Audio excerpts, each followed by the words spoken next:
নমস্কার বন্ধুরা, আজ আমি আবারও চলে এসেছি আপনাদের জন্য একটা নিত্য নতুন রেসিপি নিয়ে। একটা ভীষণই হেলদি আর ইউনিক রেসিপি। তো চলুন দেখি কিভাবে বানানো যায় এই রেসিপি। এটা করতে আমার লাগবে চিড়ে, আর লাগবে 2 প্যাকেট সুজি নিয়ে নিয়েছি। দেখুন এখানে আমি 2 প্যাকেট সুজি নিয়ে নিয়েছি। আর লাগবে দুধ। এটা যেহেতু একটা হেলদি ডিশ, তো এটা আমি জলখাবারে বানাচ্ছি। এবার আমি এখানে একটা নিয়ে নেব মিক্সির জারের মধ্যে আমি চিড়েটা নিয়ে নেব। তো আমি মাপটা আপনাদের দেখিয়ে দিই। দেখুন আমি চিড়ের সাথে পেস্ট করে নেব। এটা দুধ দিয়ে পেস্ট করতে হবে। এখানে দিয়ে দেব চিনি, 2 চামচ দিয়ে দিলাম। আমি পেস্ট করে নিয়ে আসি। পেস্ট করে নিয়ে এসেছি। এটা কিন্তু খুব বেশি মিহি পেস্ট হবে না, আমি দেখাচ্ছি আপনাদের। দেখুন এরকম হয়েছে, জানি না বুঝতে পারছেন কিনা। দেখুন পেছনটা দেখুন, তাহলে বুঝতে পারবেন। আরও 1 প্যাকেট সুজি কেটে নিয়েছি। যতটা চিড়ে তার প্রায় দ্বিগুণ পরিমাণ সুজি আমায় নিতে হবে। দুধ নিয়ে নিয়েছি, এই দুধের মধ্যে এটা ভিজিয়ে দিলাম। এটা ভিজিয়ে নেব। এবার আমি এটা এর মধ্যে ঢেলে দেবো। আপনারা চাইলে কিন্তু চিড়ের সাথে 2 প্যাকেট পেস্ট করে নিতে পারেন। তো আমি 1 প্যাকেট দুধে ভিজালাম, আর 1 প্যাকেট দুধ সহই মিক্সিতে পেস্ট করে নিলাম। চিড়ের সাথে ভালো করে মিশিয়ে নিতে হবে। দিয়ে দেবো সামান্য 1 চিমটে নুন, মিশিয়ে নেব। আমার মেশানোটা কমপ্লিট হয়ে গেল। দেখুন এরকম হয়েছে। এবার আমি এটা ঢাকা দিয়ে রেখে দেবো 15 থেকে 20 মিনিট। আমি গ্যাসের উপরে জলটা গরম বসিয়ে দিলাম। জলটা আমার গরম হতে থাক, ঢাকনাটা দিয়ে দিলাম। এখন আমার এরকম একটা ঝাঁঝর থালা লাগবে, ফুটো ফুটো চারিপাশে। তো এই থালা আমি নিয়ে নিয়েছি। এর মধ্যে একটু সামান্য ঘি আমি ব্রাশ করে নেবো। তো আমি হাতে ঘি নিয়ে নিয়েছি। দেখুন এভাবে থালার চারিপাশ দিয়ে আমি মাখিয়ে নেব। আপনারা ব্রাশ দিয়েও করতে পারেন। তো দেখুন ঘিটা আমার লাগানো হয়ে গেছে। এবার আমি ঢাকনাটা খুলে নেব। জলটাও আমার ফুটতে লেগে গেছে। এই থালাটা বসিয়ে দেবো, থালাটা আমার হিট হবে। আমি ঢাকনাটা খুলে নেব। তো দেখুন এটা এরকম হয়েছে, সুজিটা ফুলে। এবার আমি এর মধ্যে দিয়ে দেবো একটু গোলমরিচের গুঁড়ো। আপনারা চাইলে কিন্তু চিলি ফ্লেক্সও ব্যবহার করতে পারেন।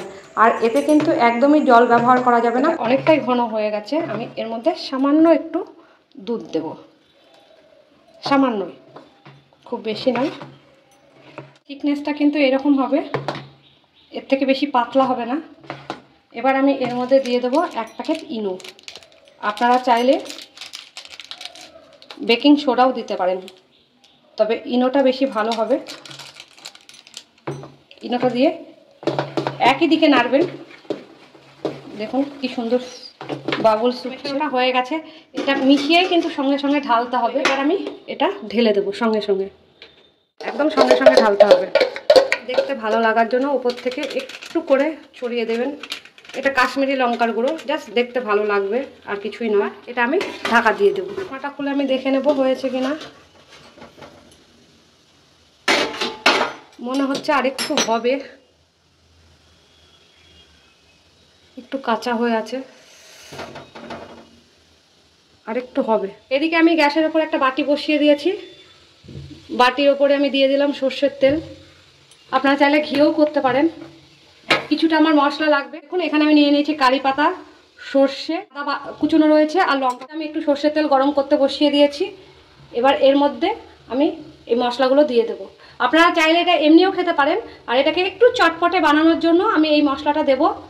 তো তেলটা আমি গরম হতে সময় দেবো। একটা শুকনো লঙ্কা